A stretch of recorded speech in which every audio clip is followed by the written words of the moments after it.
আপোনালোকক welcome to my YouTube channel Assamese government job. এই মুহূৰ্তত আপোনালোকৰ বাবে ভাল খবৰ আহি গ'ল। পুনৰ 1603টা মানে 1603টা IOCL মানে ইণ্ডিয়ান অইল কৰ্প'ৰেশ্যন লিমিটেডৰ ফালৰ পৰা চাকৰি আহি গৈছে। এই চাকৰিসমূহৰ বাবে অৰ্হতা কিমান হয়, লগতে কেনেদৰে আবেদন কৰিব লাগিব, সকলোখিনি কথা এই ভিডিঅ'ৰ যোগে আলোচনা কৰা হ'ব। যদি ভিডিঅ' ভাল পায় ভিডিঅ' লাইক কৰিব, লগতে চেনেলটো ছাবস্ক্ৰাইব কৰি দিব। এনেকুৱা ধৰণৰ ভিডিঅ'সমূহ প্ৰতিদিনে পাই থাকিবৰ বাবে আহক আজিৰ ভিডিঅ'টো আৰম্ভ কৰোঁ।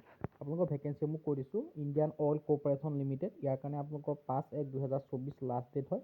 আৰু ইয়াৰ কাৰণে আপোনালোকৰ 1603টা আপোনালোকৰ টেকনিচিয়ান, ট্ৰেডমেন, লগতে গ্ৰেজুৱেট এপ্ৰেণ্টিছৰ ভেকেঞ্চি আছে। যিসকলে গ্ৰেজুৱেশ্যন কৰিছে তেওঁলোকে আবেদন কৰিব পাৰিব। কেনেদৰে আবেদন কৰিব লাগিব, লগতে কি কৰিব লাগিব, সকলোখিনি কথা এই ভিডিঅ'ৰ যোগে আলোচনা কৰা হ'ব। আপোনালোকে এই ভেকেঞ্চিখিনিৰ কাৰণে অনলাইন যোগে আবেদন কৰিব পাৰিব। দেখিব পাইছে ইণ্ডিয়ান অইল কৰ্প'ৰেশ্যনৰ 1603টা পদ খালী এপ্ৰেণ্টিছৰ কাৰণে ভেকেঞ্চিসমূহ আহিছে।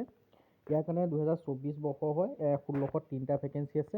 ইয়াৰ কাৰণে দিল্লীৰ কাৰণে 138টা আছে, হাৰিয়ানাৰ কাৰণে 82টা, চণ্ডীগড়ৰ কাৰণে 14টা, জম্মু এণ্ড কাশ্মীৰৰ কাৰণে 17টা, পাঞ্জাৱৰ কাৰণে 76টা, হিমাচল প্ৰদেশৰ কাৰণে 19টা, ৰাজস্থানৰ কাৰণে 96, উত্তৰ প্ৰদেশৰ কাৰণে 256, বিহাৰৰ কাৰণে 63টা, উত্তৰাখণ্ডৰ কাৰণে 24টা হয়। আৰু ৱেষ্ট বেংগলৰ কাৰণে 189, আৰু উৰিষ্যাৰ কাৰণে 45, ঝাৰখণ্ডৰ কাৰণে 28, আছামৰ কাৰণে 96 আছে, অসমৰ কাৰণেও ভেকেঞ্চি আছে, ছিকিমৰ কাৰণে 3টা আছে, ত্ৰিপুৰাৰ কাৰণে 4টা, নাগালেণ্ডৰ কাৰণে 2টা হয়। আৰু ইয়াৰ কাৰণে স্ক্ৰীন ডেটসমূহ দি দিছে। ইলিজিবিলিটি ক্ৰাইটেৰিয়া দিছে। Candidate must B minimum 18 years to 24 years ভিতৰত আপোনালোকে হ'ব লাগিব। লগতে আপোনালোকৰ এজ ৰিলেক্সেশ্যনো পাব। SC/ST 5 বছৰ মানে 29 yearsলৈকে, OBC 3 বছৰ 27 yearsলৈকে, PWD 10 বছৰ 34 yearsলৈকে আবেদন কৰিব পাৰিব। এজ ৰিলেক্সেশ্যনকেইটা হৈছে এইকেইটা।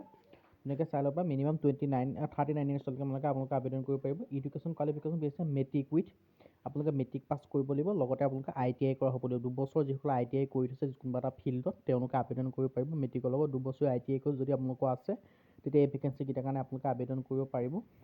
আপোনালোকে ভালদৰে চাই ল'ব পাৰে এইকেইটা মিলে নিমিলে। আৰু যদি আপোনালোকক এডভাৰটাইজমেণ্টৰ লিংক লাগে আমাক কমেণ্ট কৰিব পাৰে। আমি কমেণ্টত আপোনালোকৰ এডভাৰটাইজমেণ্টৰ লিংকো দি দিম। যদি এপ্লাই লিংক কমেণ্ট কৰিব পাৰে, আমি এপ্লাই লিংক আপোনালোকৰ এডভাৰটাইজমেণ্টতে দি দিম। আজি ভিডিঅ' ইমানে। যদি ভিডিঅ' ভাল পালে লাইক কৰিব, লগতে চেনেলটো ছাবস্ক্ৰাইব কৰি দিব। এনেকুৱা ভিডিঅ'সমূহ পাই থাকিব বাবে আজিলৈ পুনৰ নতুন ভিডিঅ'ত লগ পাম।